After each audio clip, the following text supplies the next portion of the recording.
Okay, we are live. Father Miller here. Welcome back to the Nerd Father. I think Justin's frozen.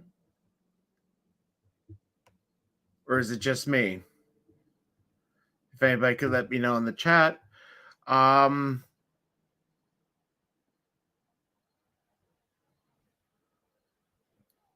Let's see. So I don't know, Justin, if you're frozen or what's going on. But yeah, so happy to have Justin here, hopefully with us. A little update on, okay, he's frozen. Thank you, Michelle. So, and there he goes. Okay, so while we wait for him to log back in, just a little update on my pastor's mom. As I mentioned last week, she was severely ill and she's been in the hospital for about a week now. Honestly, we're surprised she is still hanging on. So we're grateful for that and thank everybody for their prayers. She's not out of danger yet, but she is holding her own, and I'm grateful for that. Yeah, so going to get streamed a little bit tonight. Justin will be here in a little bit. Just trying to think what's going on. So we had Comic-Con in our area yesterday. I went up to it. It was the first con I think I've really ever been to before, and I walked away with probably about $50 in comics.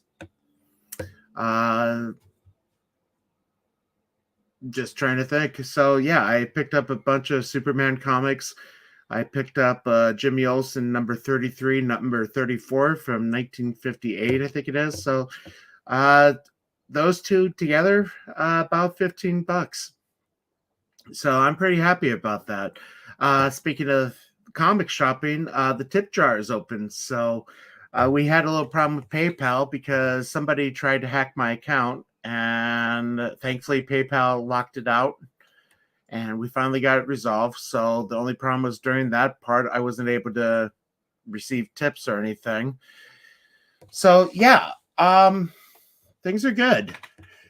This week is going to be a very busy week because Tuesday, if you're Catholic, you know, is the Feast of All Saints, the Solemnity of All Saints, and that is a holy day of obligation. So masses, it's going to be good. But because Tuesday is my day off, I only have to do one of the 5 masses. The other 2 priests will be doing 2 of them. So not too bad. But school is going good. I'm enjoying being back in the classroom. We're doing scripture, and I just got registered at the U of Mary in North Dakota to do some online classes because I've been out of education for 5 years and I have to get my certificate renewed. I'm coming in and out. I hope I'm not. Yeah, so I'm pretty excited. I have signed up, or at least I'm signing up for a classroom management class. I'm also going to be taking classroom methods, you know, stuff I wish I would have known when I was going into teaching, because our state does not require you to have a full teaching license. I have a master's of divinity, a master of arts, and because of that, I am qualified to teach in our Catholic schools in the state. Oh, poor Justin. So updating. Yeah, so I got the Pink Sisters tonight, so I'm doing benediction for them at 8. And for those that don't know what those are, they are literally religious sisters that wear a pink habit because they are the Holy Spirit Sisters of Perpetual Adoration. They spend pretty much their entire day or great periods of time in prayer before our Lord in the Blessed Sacrament. So very, very holy women. And our night to do the benediction and night prayer is on Sunday. So that's part of the reason I have to stream at 6 and why I can only go for about an hour, hour and a half altogether. But yeah, if Justin will get here soon, I'll be able to show him the stuff I have picked up. I'm pretty excited about this one. I just read this the other day for the first time. I didn't even know they made a comic out of it. But this was one I think I showed Ian, and I'm going to try stream with him later this week.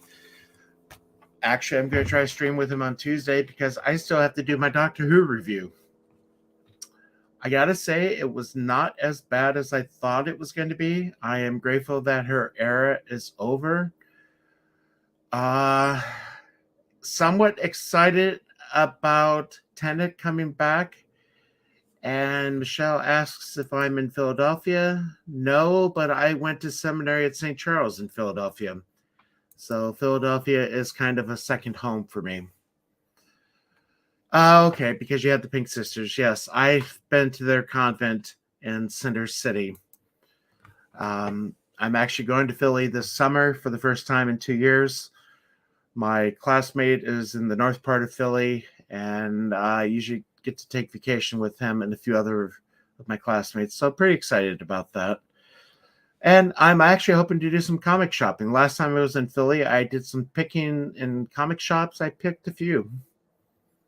So the problem is I have now been picking my local comic shop for probably the last 5 years, and there really isn't much left for me to get in their back issues because a lot of the Superman comics I want, I pretty much already have, or they're a little bit beyond me. This show I went to yesterday, some of them were really good prices. Justin's friend was there, and he had his books half off of the cover price. So I ended up, like I said, I picked up 2 Jimmy Olsens for $15. Normally they would be 15 each, but with the sale, 2 for 15. So not bad. I almost went back. I actually did go back to the store or to the show. I was going to pick up some more because I figured half off on those old comics from the late 50s, early 60s. It's too good to pass up, but I think they were a little bit, the ones I passed up, I think were a little overpriced. But again, Justin could probably explain it.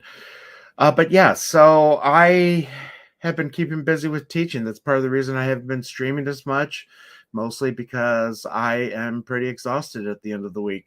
And that's fine. It's all good. So let's see, I just got a text. Okay, never mind. So hope all is well with everybody. One of the things I'm going to start reviewing this week, hopefully, is the new Amazon series, The Devil's Own, with Peter Capaldi.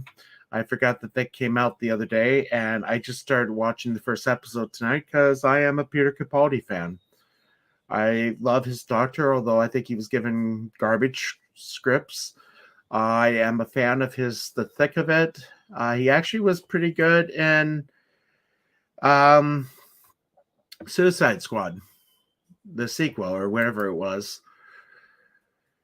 Oh, you, Justin, don't swear enough so you have to go to confession. So, yeah, so I picked up Outer Limits. I picked up a few of these Supermans. The one I just got done reading, I'm pretty excited about, was Eric July's Islam comic. Now, this was a crowd fundraising one, and I bit the bullet. It was an expensive comic. It was $40. It was a crowdsourced comic, and it's about 100 pages. I am a fan of it. The only thing is, honestly, I don't know if I could afford to pay $40 every 3 months if it comes out every 3 months, because that's going to be what, 4 times a year, $40, $160. I could spend that on old comics. I mean, I want to support what's going on. I want to support Eric, and I think the story is good. It's in depth. It's going to take a few episodes or a few issues to really build it up. I just can't afford it. And again, that's just me. I mean, that's because I am who I am. So I'm just trying to think. Sorry, thought I heard something. But yeah, so that came out. I read that. Ian was saying that he had never seen or heard anybody who read it yet. I did. But the thing that was kind of neat too was our local antique shop, little flea market. I like going to the old flea markets because you can sometimes find interesting things. I did pick up this comic from the 60s. I think it was a Dell comic, a 12-cent comic from 1964. I think I paid $4 for it. So, but yeah, Philadelphia. The Phillies lost last night. I think they play tomorrow, World Series. I have not sat down and watched the World Series game, and I don't know how long. Eagles won today, I know. Again, I haven't sat down and watched a pro sports game. I did go to our local soccer team because we are in the conference tournament. We won today, so I'm pretty excited about that. We're probably going to have to play the number one seed now in our conference, so I don't know if we're going to make it farther than that. But you know what? The girls did really good and was happy to support them. And personally, I'm a big soccer fan. So, uh, again, going back to Philly, one of the things that Philly picked up recently, well, no, not recently, it's been a few years now, the Philadelphia Union. They have an MLS team, Major League Soccer team. I just wish I could have experienced it when I was out there, but they came to Philly the year after I was ordained a priest back in 2008. So, but I'm just trying to think. So while I'm waiting for Justin, I'll just give a few thoughts on Doctor Who. So Doctor Who aired its season finale, the final episode of Jodie Whittaker's Doctor. The Master returned, and it was interesting. I have never been a fan of Jodie's Doctor. Now, as I probably have said before, that's not saying that I was against the idea of a woman being the Doctor. I think if they had done it maybe 20 years ago, 30 years ago, fine. Again, you know, Missy, the Master, I liked Michelle Gomez's character. I didn't think it was really forced. The problem was you knew it was coming when in Capaldi's Hellbent, they had that Gallifreyan general regenerate from a man into a woman and then began to say, how do you put up with all that testosterone? And something about I can't remember what the exact phrase was, but yeah, so you knew that it was coming. And I remember when Matt Smith was originally announced back in 2012, I think it was. There was hopes that it'd be a woman to be the Doctor. Didn't happen. So Matt Smith was out. No, it was Capaldi. It was when Capaldi was originally announced as the Doctor. Some were hoping that it would be a woman that would be the Doctor. It didn't happen. And when Capaldi left, Chibs, I won't say Bolstrix, famous name for him, but yeah, so Jodie literally came into the Whovian verse crashing through a literal glass ceiling. Now, a lot of the woke stuff I think was there in Capaldi's time. Again, I don't blame Capaldi for it. I'm trying to remember the name of the episode, but it's the one where the trees take over everything, and you have the little girl saying, "Can't we all get along?" Then you had the entire season 10, I think it was, Bill Potts. As I've said on this stream before, I ended up moving to the last parish during season 10, so I didn't really get to sit down and watch the entire season 10. I did watch the finale. I didn't care for John Sims' Master and Misty's interaction between the two of them. I think that was kind of the thing that was kind of nice about Michelle Gomez's. Oh, yes, thank you, Third Doctor. Forest of the Night. I believe that's the one. Yeah, again, some of the stuff has been already there. I mean, Torchwood, Ian and I have talked about Torchwood. I watched a few episodes when it first came out. It's nihilistic, it's dark, it's definitely atheistic. sexuality is amoral, I guess. Everybody's sleeping with everybody, so I really didn't want to watch that. And again, I'm a Captain Jack fan. I like John Barrowman. I know he's an open homosexual. I don't care. I mean, he is a good actor, and he played Captain Jack really good. And it never came off as forced. And I loved him in the Five Doctors reboot, which they did for the 60th anniversary, where you got Colin Baker, Sylvester McCoy. Oh, darn it, I'm blanking. Pete Davidson, no Tom Baker, but then it was the eight Paul McGann. I'm probably missing one, but they are trying to get into the 50th anniversary, and they come across John Barrowman with his family, which turns out to be wife and kids. So I thought that was quite funny.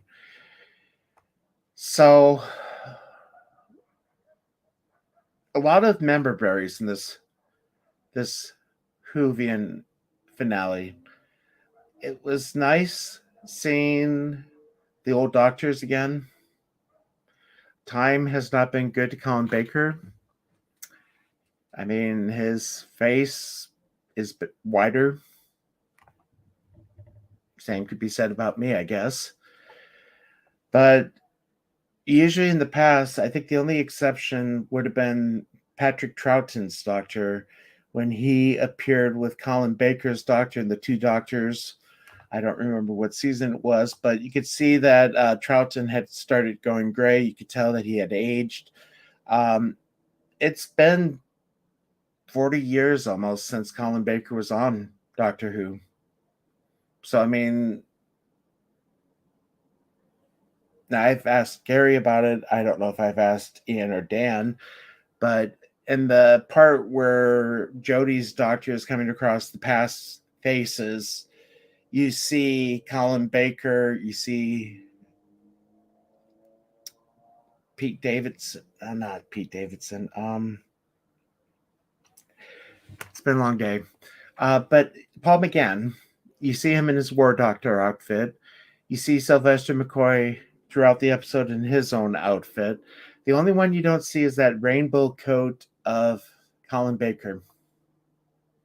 Now, I don't know if that's because it causes eye cancer, which it does.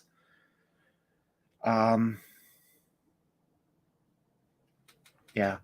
It was nice seeing Ace and Tegan again. I did catch the reference to Aldrich and his death. I thought McCoy was really good. I like McCoy's doctor, although he had some really bad, very bad episodes, and it was under him that Doctor Who went on the 20-year sabbatical, I guess you could say. I really want more Paul McGann's doctor, the War Doctor. I mean, I liked him in the 96 movie on Fox, which was the attempt to bring it back for an American audience. But I like this version of McGann's doctor. It's not the poofy hair, it's not the weird outfit. It just looks like a guy that's been through war, which he would be the War Doctor. I mean, John Hurt eventually goes into him. Yeah, so, okay, so as the third Doctor says, you saw them in their own outfits when they interacted with their companions. Colin Baker wasn't interacting with his, so no stripy outfit. Okay, that makes sense. But I could have sworn, even when it wasn't with the companions, I thought that, like, Paul McGann was in his coat in the desert as he's talking to Jodie's doctor. But the only thing I'm kind of a little nervous on is supposedly Disney is going to be airing Doctor Who here in America. And if that's the case, I will continue to use my VPN to use the iPlayer over here because I really do not want to give Disney money. And I'm also really scared of what Disney will do to Doctor Who. Let's see. Working on the... I don't even know what that is. Justin is having some technical difficulties. So, but yeah, so Doctor Who is going to be streamed over here in America on Disney Plus. They're going to be infusing Doctor Who with some Disney mouse money. What exactly that's going to entail, I don't know. I'm still going to give it a chance. I'm nervous about it. Oh, Galaxy Quest. Good movie. I just don't have all the quotes down from it. So, yeah, let me see if I can bring up the article from that since we got a little bit of time. I didn't have this ready yet. Let's see. Doctor Who. We'll do John Trent's Bounding into Comics article here. And I hope to stream with John again soon. I know he was really hoping to do something soon too. Okay, so this is Bounding into Comics. Disney Plus acquires exclusive rights to distribute new episodes of Doctor Who outside of the UK and Ireland. So, new episodes of the British sci-fi series to non-UK and Irish fans exclusively to the latter's signature streaming service. I canceled Disney Plus recently. If you've been following me for a while, you know that I had it because American Express gave you a discount, big discount. Anyway, this major change to Doctor Who's broadcasting strategy was first publicly announced on the 25th, courtesy of the upcoming league Nukti, during the appearance on that day's episode of Live with Kelly and Ryan.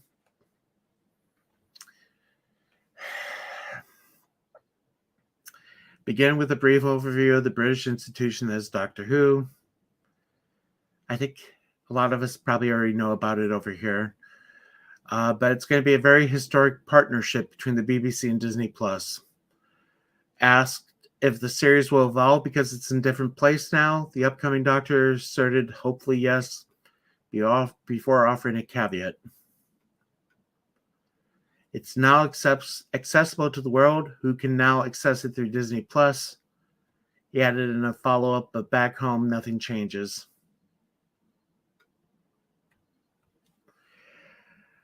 I have BritBox. I've had BritBox for probably 5-6 years now. I love BritBox.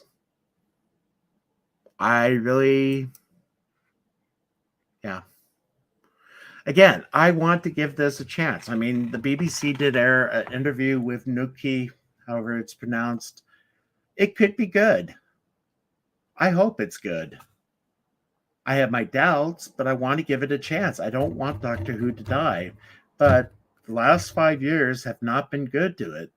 It's not been good to the fans. Further, the series will continue to be produced in Wales by Bad Wolf. And again, you have this awesome logo back. That eyesore of Jodie's era Who with the circle around it is gone. But now you got the little Disney Plus under it.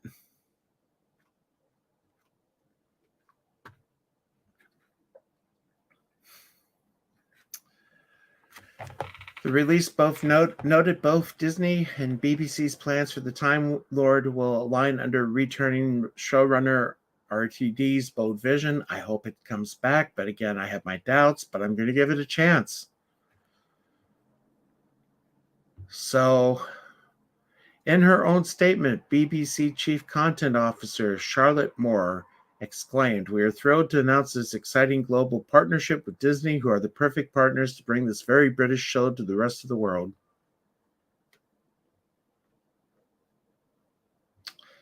Yeah.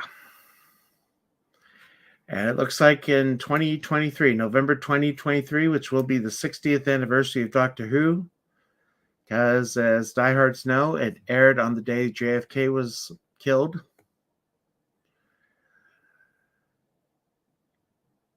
It makes its international Disney Plus debut in November 2023, when the series returns with a new set of specials meant to explore the mystery of the 14th Doctor's regenerated 10th Doctor's appearance, as well as introduce Nuki as the 15th Doctor. I will say it is interesting, and I know that Gary and Az picked up on it. When Jodie's Doctor regenerated, not only did the face and the body regenerate, but the outfit did too. Now, it had been brought up to my attention that this had happened before in either season 1 or season 2. I don't know. Hey, there you are. Good Lord. Technology is the devil. And yet we use it. I hate my computer so much. I don't use the dang thing anymore because I'm always at work or utilizing my phone. So I got asked, I've been talking Doctor Who. Did you watch the anniversary or the finale? I missed it. Okay. Generally because I haven't gotten through the old stuff yet. I'm still taking my time. But I did observe what you said about Disney taking over, and I noticed the statement they talked about new episodes. It didn't. Yeah. Did it say anything about them having control over the old episodes?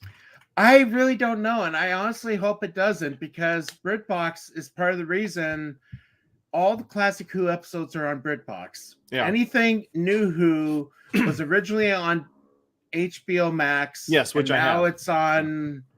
Now it's supposed to be moving to. I don't know. Okay. I haven't seen anything about it moving anywhere. I just, I catch 2 or 3 episodes when I have time to sit down and watch.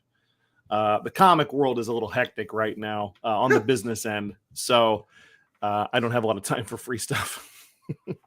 Here goes the Third Doctor with the comment. Hartnell's clothes only changed because in 1966, they never thought people would notice. Yeah.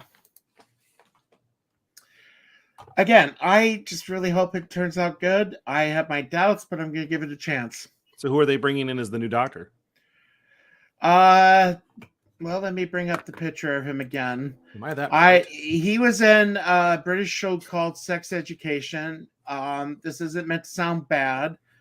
Okay. I did hear something about that. Yeah, he is gay, openly gay.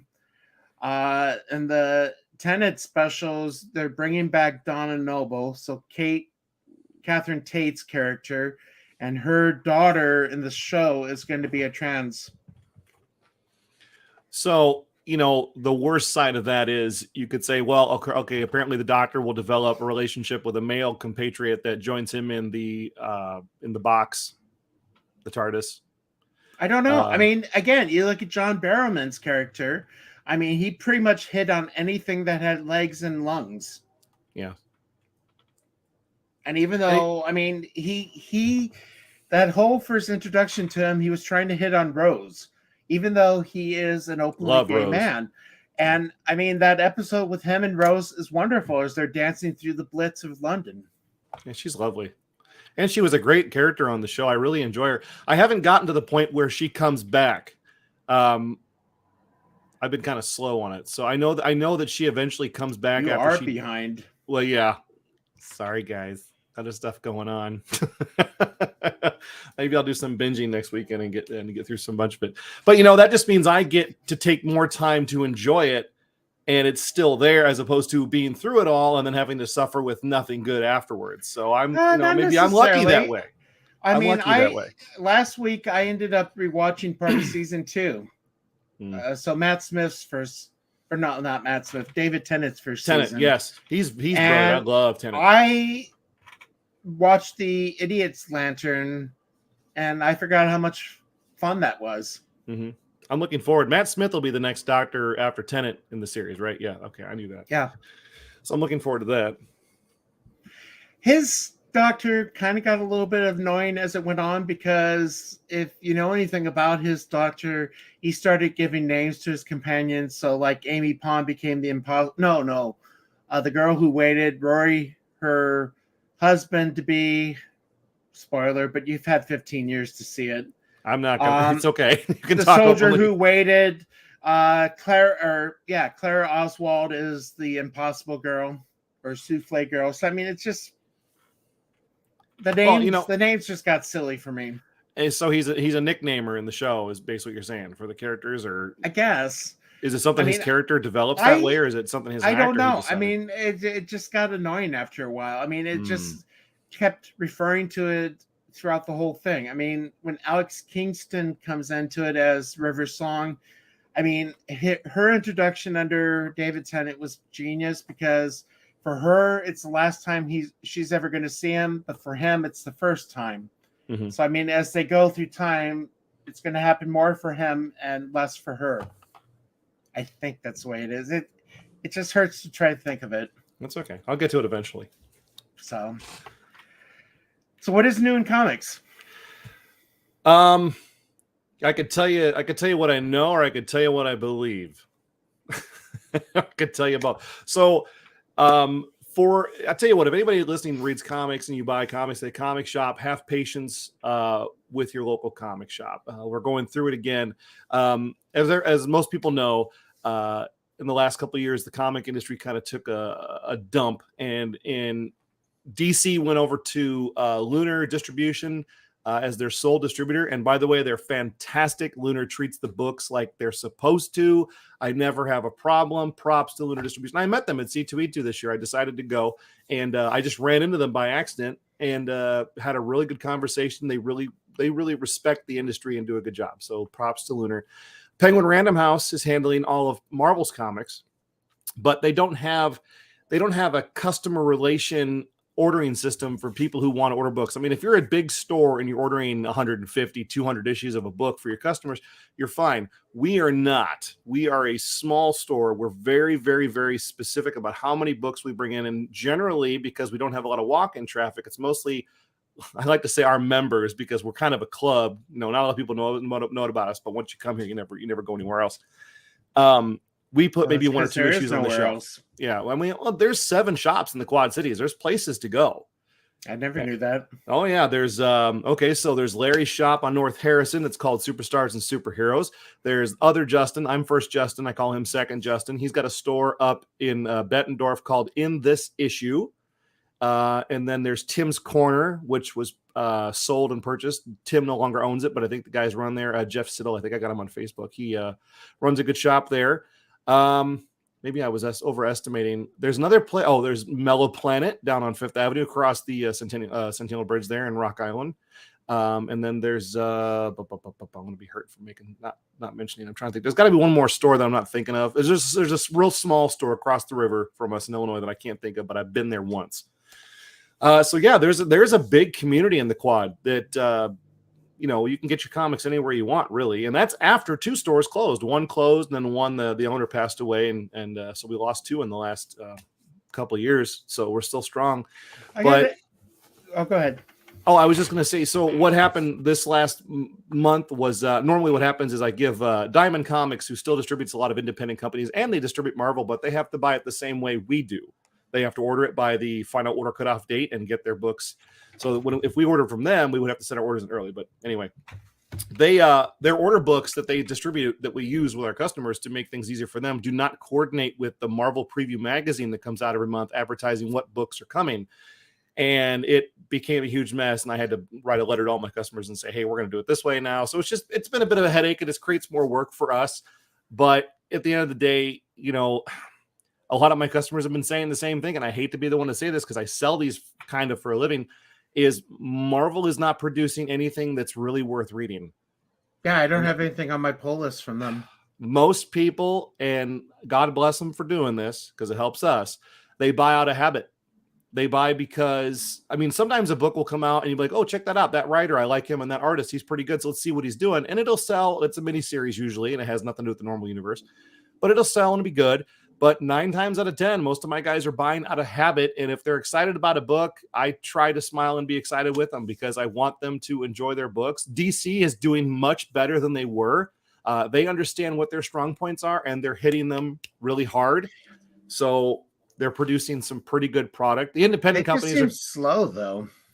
Well, they don't have a lot. The Nice House on the Lake is the one that I've been reading. Yeah, but that seems like it's down to once every 2 or 3 months now. Yeah, they were late on that for a while. I think they took a hiatus of a couple of months, and now they brought it back. But that's like one out of the entire company. And when I look at Nice House on the Lake, that's more of a James Tynion book than it is a DC book. When you're talking about their main superheroes, other than that book, the only one that I've noticed that hit late was the oversized magazine book called Catwoman, Catwoman Lonely City, I think it was. And that was one of those Prestige Plus books that I absolutely hate because I don't have room on my shelf for them. Well, I should show you what I picked up. Yeah, I know you were going through all your comic stuff. I was like, wait, I'm coming back. Talk about our store here had a bunch of these old DC essentials. Yeah. where showcase. It's black and white, but Yeah, Marvel calls them essentials. They're just big newsprint books. What, $15, $10? These were on sale for $5. Nice. But I mean, you lost could on get those. there was a reason why they were $5 though. Well, they also, I pick up more pricey ones for the, like, I love X-Men, so I've been doing the Marvel Masterworks, which are the leather bounds, full colors, really nice, especially now because they're hitting that hot Chris Claremont era where everything was really cool right before they get to like the Jim Lee era. So, but yeah, those essential books are really fun because they're generally pretty cheap and they're lightweight, which is nice. My favorite book has been this one. Oh yeah. I just finished this today. I don't know if you saw my post, but it was done. The artwork is done exactly like the cartoon from the 80s. It was a 4-issue miniseries. It has a ridiculous storyline about how Cobra gets a hold of the genie. One of those things that would, like, how do they write this stuff? Yeah. But that's what it was like in the 80s. The mass device and the pyramid of darkness and, giant monsters. But what's great is every issue had a PSA at the back of it, which was, knowing is half the battle. And they would do some kind of lesson for kids. Well, in the second issue, it's Snake Eyes. And then Snake Eyes doesn't talk. So his kids run out of a comic shop and he stole a comic. And then he runs into Snake Eyes. They go, Snake Eyes, you're my favorite G.I. Joe. And the Snake Eyes just stares at him and goes, well, I didn't think they'd really care. And they just keep staring at him. And the kid's like, yeah, you're probably right. I shouldn't have stole them. Just laughing. I was like, oh, that's great. That's really good. There we go. 5-second clip. Oh, shoot my monkey. Mr. Mixelplick? Yeah, Gilbert Gottfried did his voice. I said it right. I just saw the quote for the first time, shoot my monkey, and I think I'm going to use that. Other good series, if anybody wants recommendations, the DC Vampires stuff is really good. I mean, honestly, DC writes some of the best stuff in any comic situation with your favorite characters is when they take it out of the main universe and they say, hey, let's see what happens if one of the Bat crew gets infected with vampirism, decides to take over. And it gets really fun. Like Deceased was the same way. I will say I did enjoy the Tales from the Dark Multiverse. I think it was when they did the Death of Superman a few years back. Oh, yeah. That was really good. And my last suggestion was Hellions. This is one of those stories where they took, I got the hardcover that just came out, by the way. Love it. Love my books. They took a handful of characters that I guess nobody, X-Men's got all kinds of extra characters laying around. So a crew headed by Mr. Sinister, and they got Havoc in there and Quanon or Psylocke. But my favorite part is they had Widowmaker and Nanny. And they're some of my favorite villains because they're just ridiculous. But I recommend that one. That was one of the books that came out of that new branch of X-Men that was, it's by Zeb Wells, which he's pretty good. He can write he writes a funny book, that's for sure. They have to be funny. Well, I think you probably heard me talk about so I picked up a few comics from your friend that was at our store or show yesterday. I got several friends that were probably there in that industry. Yeah. But I picked up Jimmy Olsen 3334 from 1958 for $15 between the two of them. Nice. He was knocking the price half off on the books. That's awesome. I like when you can go to shows. It's funny. I like when you can go to shows and you can get really good prices because, like I said, I went to C2E2 this year and I walked down the comic alley where all the sellers, the vendors were, and it just didn't seem like they were being very generous. Like you go to a show because you want to move product, and it seemed like everything was market value. So I'm not interested in going to a show and spending money on stuff I can find anywhere for the same price. I'm there to dump a bunch of cash and walk away with a bunch of fun things. And I didn't do any of that this year. So I guess give a shout out to just another red shirt. I don't know. I don't think he probably made it to the Orlando meetup today. I did get to catch a little bit of that on YouTube. Is that the Nerdrotic group? This was more the Geek and Gamers. Gary was down there for it, though. That's cool. There were a few people in the community that I know that went to it. Mm-hmm. If I mention the names, I don't know if you would know the names, but like Nick Weiser, Culture Casino, Man of War. Oh, okay. Yeah, I know Man of War. Yeah, so some of those guys were down there for it. I know of him. I don't know him personally. Like, we're not friends or anything. Okay. Let's get that one. They say, oh, Comic Sense, he knows Manowar. No, I didn't. It's all right. No, it's fine. But can't no, tell me. that's the thing. I'm hoping to go to the Dallas one next year. I That mean, might I be really fun. want to go back to it. I enjoyed it. But the thing is, you're talking in stores. Even in Dallas, the number of comics they had, there wasn't really that many shops that had a big archive of old comics. There was only one I could find, and that was Titan Comics. But I mean, even then, there's not many new comics down there. Well, a lot of, my philosophy has always been that backstock can kill a comic store because you've got a lot of product that you're not moving and just sits there forever. So when we get in collections, we pick out the stuff that's worth keeping and selling. And then I have a show guy, props to my show guy, Matt, who is willing to take the long boxes for, a very, very, very, very low price. And then I clear that out and I get rid of it. But the industry itself, if you look at the guy that, like, for example, they're not telling great stories. So you don't got people who are walking in for Spider-Man every day, even though it could be pretty good. It's not great. It's okay. And they keep telling like 1,000 different stories. Like they keep bringing all these books out to tell stories. They could just tell those in The Amazing Spider-Man. Just write good stories and keep pumping them in. We don't need filler. We don't need 30 one-shots and triple shot crossovers with whatever event you're doing. Because they're $5 a book almost nowadays. Some are $3.99, most are $3.99, but they're almost all $5. I'll show you the And one I picked up. yeah, and we Okay, just so don't. Let me bring this up on the full There you go. screen. You got a glare on there, but I can see its flash. Ooh, I got this for $1. that's fancy. It looks Now, good too. the reason for that is because it says on here, no back cover. Oh, I mean, it's basically a comic that's in very poor shape, but I picked it up because I want to read it. I don't really care about the value of it. It's one that really won't get much from it. But Yeah. the one I did pick up yesterday, let me see if I can find that real quick. So I picked up this Superman from 1960. is he breaking something or hurting someone's feelings?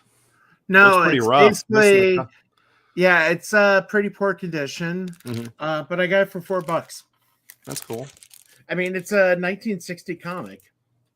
So I mean, this thing is like 63 years old, but I'm buying it because I want to read the story. Oh yeah, we had a few that came through. Actually, I have one that's being graded on the way back. First appearance of Blossom from the Archies, which is not that old, but I bought an Archie collection. Generally, Archies don't do real well. There's only a few Imagine that. specific. Well, and there's a lot of them. I'll tell you what, though, as I was going through this collection, which was about 4 or 5 long boxes of all the Archie comics, I mean, we found Jughead #1. I didn't realize it was in there till I got searching, and that was 1949, I think, if I'm not mistaken. It was very old. But I started looking at all the covers because they all touch on, like, Archie kind of touches on current events. And then I found some other comics, and it was amazing to see the attitude of people from back in, I want to say the 50s. I don't know what era was like the free love era. I think that was the 60s. 60s, 70s. But I found like the comics were always, those particular comics were making mentions of the clothing styles and the habits of people. But then I ran across this one book that openly, I think I posted on Instagram one time, that openly talked about a woman who no longer belongs to a man, and she's okay to have multiple men in her life that are her partners. And I'm like, this is a comic book. This is not something we should be sharing with everybody and just putting out there for kids to buy and purchase. But back then, that was in the 60s. I guess that was the thing. I'm trying to think. I never really got into reading the Archie comics. I remember some of them as a kid because they went in the Christian route. Yeah, I've seen that one. So did the main comic do that? Yeah. A lot of the there was basically Archie is like this. Like if you didn't read it, it's almost like an underground current events comic where you see, which is probably why they've been going so long. You see all the current events of that day. Anything that was worthwhile or controversial, they talked about it in some fashion or made a joke about it in some way. But especially the covers would touch on that as well. There we go. Oops. Let me bring this Which up. I didn't expect. I was like, oh, that's interesting. See, everybody listening, I grew up in the 70s and 80s. So I was born around the time of the consequences when everything they did in the 60s came back to bite them in the butt. And then the 80s are like, stop doing all that 60s stuff because of what happened in the 70s. Okay, now we're better. That was the best era, I think, was the 80s to grow up into. But yeah, I gotta say, I would actually like to read these just because the campiness. My land, we worship cows. We people are slaves. I want to know your God, who does such miracles. Oh, and there were a lot of I saw a lot, including Marvel ones. What was the comic company where it was a Christian values type thing where they were producing comic books that were being sold, and they were I don't know what the licensing was or who was in charge of it, but they were getting real superheroes to tell these stories. But they did have, like, it's funny when I mentioned that G.I. Joe comic with the PSAs, they don't do that anymore. I don't know what part of the government used to handle regulation and monitoring of what goes into our kids' minds nowadays. I mean, it ain't being monitored as far as I can tell anymore. But like, you had to have, like, they would have public service announcements at the end of certain cartoons to teach a kid a lesson so that, watching that cartoon wasn't just entertainment. They actually got something out of it. Or, when PBS had things like Mr. Rogers and Sesame Street and, Electric Company, they were trying to teach things as opposed to just mind-numbingly entertain kids, which, like, I tell you what, I told my kids this. I said, don't ever let your kids watch any of the Nickelodeons or the Cartoon Networks. None of that. It's all junk now. It has nothing to do with learning. It's all just mind-numbing junk. Oh, I'm just trying to find. You got. Oh, there it is. I think this is. No. In some of the old '60s ones, they have Bob Hope talking about kindness. It's not just a Christian virtue. It's in Judaism. It's in Islam. It's in Buddhism. Basic common sense when it comes down to it. Yeah. If every religion is practicing being kind to your neighbor, it's kind of a one. Yeah, there you go. Oh, excuse My me. favorite Bob Hope clip is what's the movie where he's talking about it's like a zombie movie, and this doctor's explaining about the mindless zombies who walk around only doing what their base nature tells them to, and he says something. He goes like, "Oh, kind of like Democrats." In the movie, and I thought that was funny. Oh, there it is. I found it. Oh, I found out what was wrong with my computer. Which is... I found this inside of it. Oh, here it is. For you D&D fans, that's my Mimic. I can't wait to see that movie. It looks incredible. It looks like fun. The Golden Rule. Whoever has the gold makes... Oh, no, that's not it. Oh, why is that not... It's not letting me zoom in. Hold on. Let me see. Is it a trick window where you want to vote for somebody, but the square keeps moving? Here. Yeah, it's kind of like that. Let me try this one. And I just saw my pastor pull in, so I'm probably going to have to wrap up at the top of the hour. Oh. Yeah, so this is... Did you see my baby behind me? I had to move it because the cat was chewing on it. Let me see. Oh, yes. There he is. So this is that PSA I was telling you about. Baloney. What's he saying? Oh, there it is. Oh. So what do you know about because of Bob Hope? Oh, okay. So they got Bob Hope and they're doing it. Yep. All the major religions. Yeah. So yeah, my son joined the human race. One of the PSAs in the book was Law and Order, which was an MP with his dog combination from G.I. Joe. One of my favorite characters. Well, the thing starts out with this kid shooting a cat with a slingshot. He's like, ha, ha, ha. And he goes, listen, there's a long lesson that he teaches him. And then the last panel is like, but really, if I catch you shooting the cats with a slingshot, you're going to meet the dog or something like that. I got to say, both Darren and Just Another Red Shirt got it right. I learned a lot about classical music from Looney Tunes. Sure did. First Bugs Bunny cartoon I ever remember watching. My dad brought home a VHS and I watched it. It was the opera one where Bugs Bunny was Leopold, and he came in with the opera singer and he was breaking him up and breaking him down. And then of course there was my Spear and Magic Helmet, which a friend of mine who's in Germany right now on Air Force Base was telling me some way I said something to that cadence and he just went Spear and Magic Helmet, and the guy looked at him and said, "What?" He says, "I wish Justin was here." He was talking about There me. we go.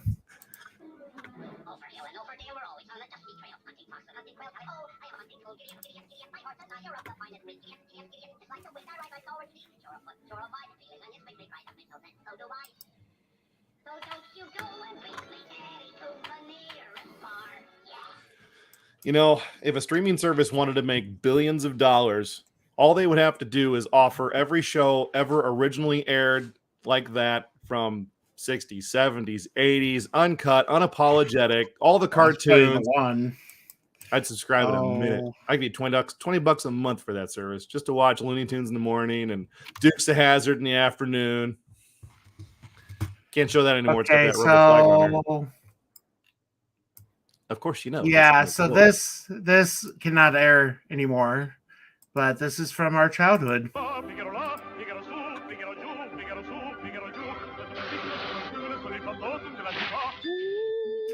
Yep. Mm. Everything I have is yours. Yeah, I'm gonna tell everything you have is mine. That's great. Yeah, I miss you cannot- all those cartoons, man. Those are the best. I still love the Bugs Bunny, 1 little 2 little 3 little Indians. Oh the yes.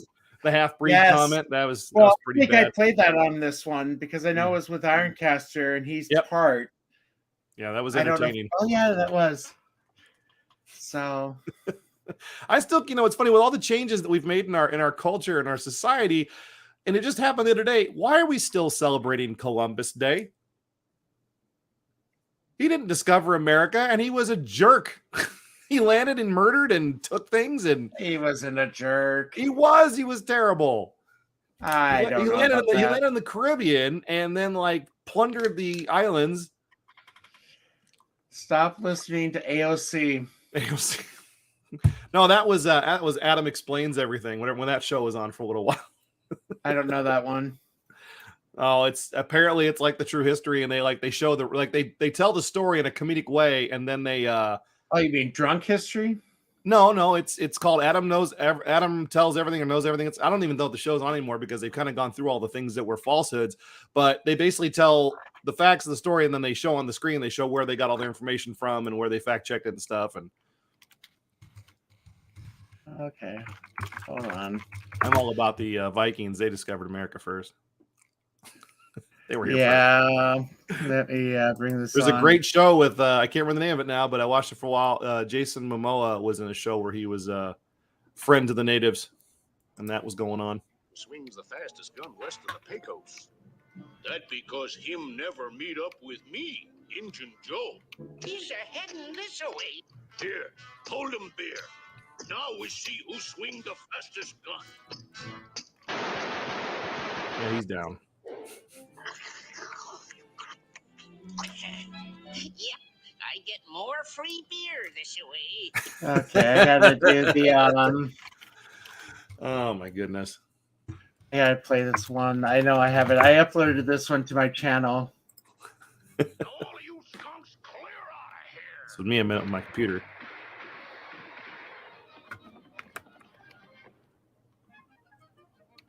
My, weren't there a lot of skunks in here?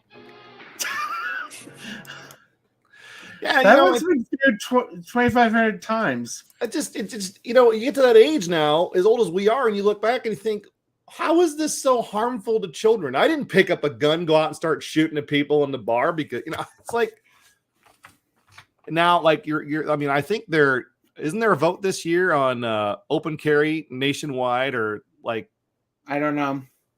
Hmm.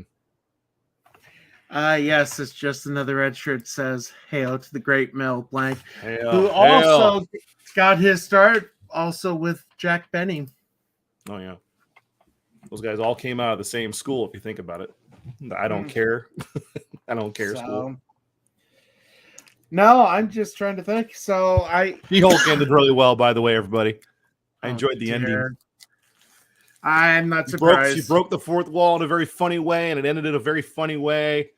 And even you can hate it all you want, but I thought it was entertaining, and that's all I care about.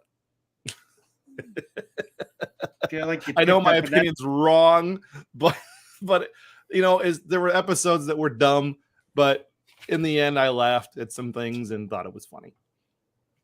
I feel like I need a regimen of penicillin for watching it.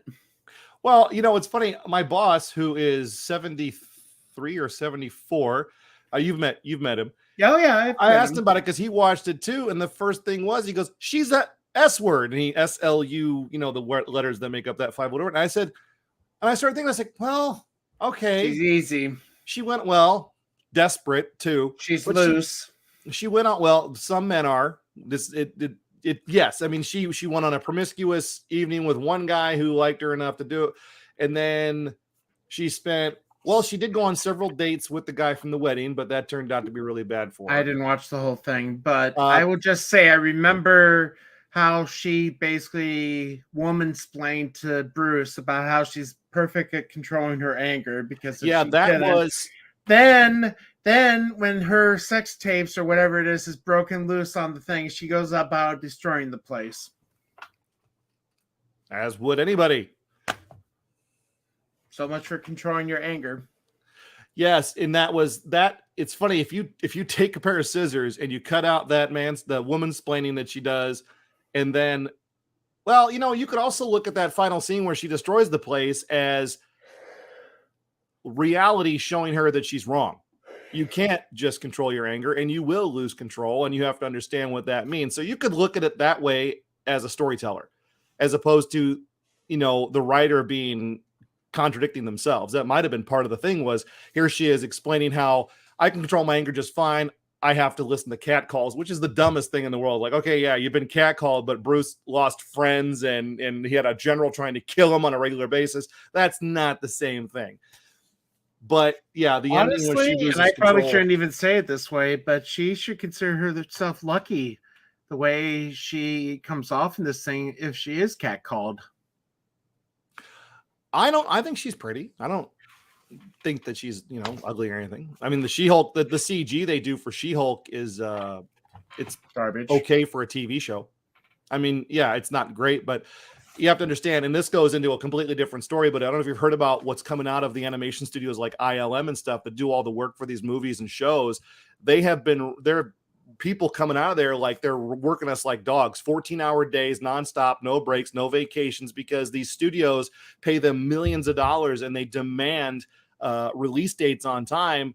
And there's a great, Disney Plus has some quality stuff. There's a great documentary about the formation of Industrial Light and Magic, which was George Lucas's company that he created to do all the special effects for Star Wars, which were fantastic. And they had to continue to have something to do so that they could exist, have jobs, get paid, and eat.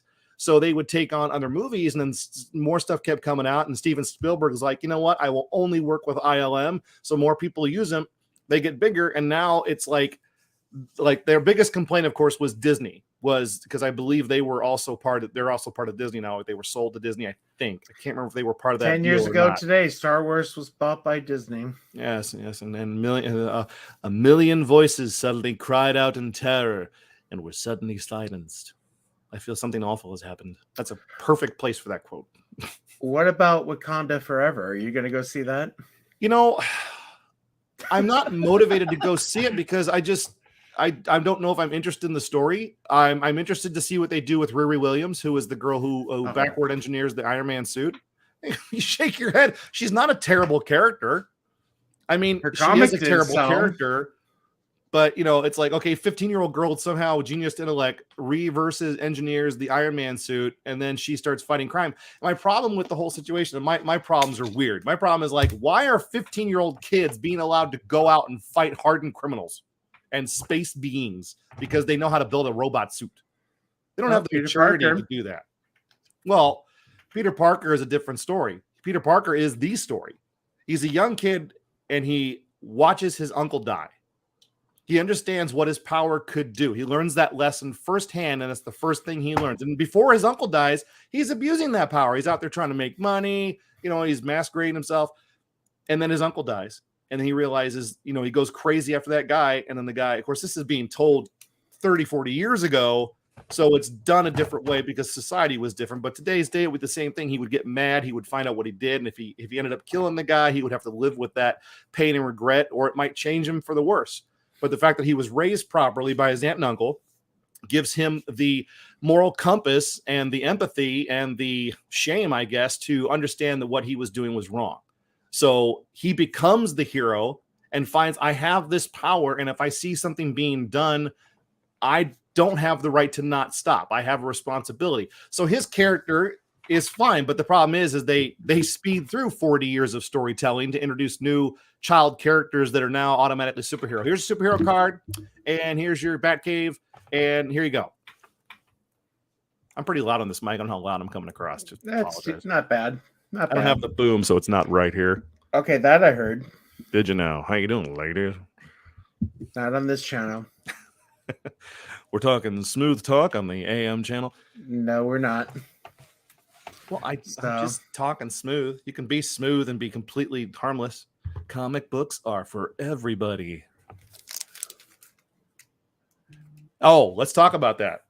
I didn't support his comic because I support him as everything he says I agree with. Out of all of the Nerdrotic guys, I know he's more of a guy. I don't know if he's a member of Nerdrotic. I like him the most. He really, God, his name just dropped out of my mouth. Eric July. Thank you, Eric July. Everything he says is right. I mean, he's very correct on everything. But as a comic guy and a store runner, Sean Gordon Murphy did one called Plot Holes, and it was a graphic novel, which it was about 6 issues worth of material, and it played that way in the graphic novel. And he offered up a retailer pack. So I bought 5 copies, and I got $5 additionally off of those copies. I was able to sell them in my store, and I made about $7 a piece on them for my customers, and they were happy to read it. Eric didn't offer anything to a retailer, and I am of that old adage that, comic books were comic books until the comic store opened up, and then they became an entirely different monster. And considering what we are being offered through, Marvel and DC, I would have loved to carry Isom. That would have been great. But again, it's also a $30 book. And I understand where these guys come from. They put $40 book. Was that before or after shipping? You probably had to pay to have it shipped.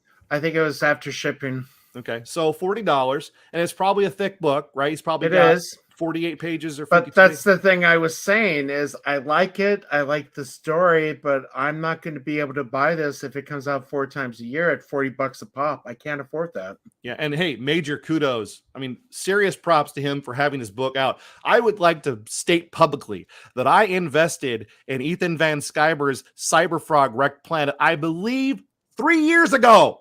It's just now being printed. And Eric had his book out in 2 months after he listed up the campaign?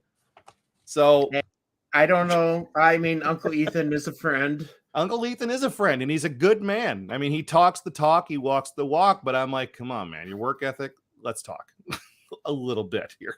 It reminds me of the days of Image when they started this company, everybody's excited, and then all of a sudden the book started coming out once every 2 months, then every 3 months, and then they just stopped. Yeah. So, I mean, I hope, of course, he's been very busy with everything he's doing, but don't yawn. Oh, excuse me.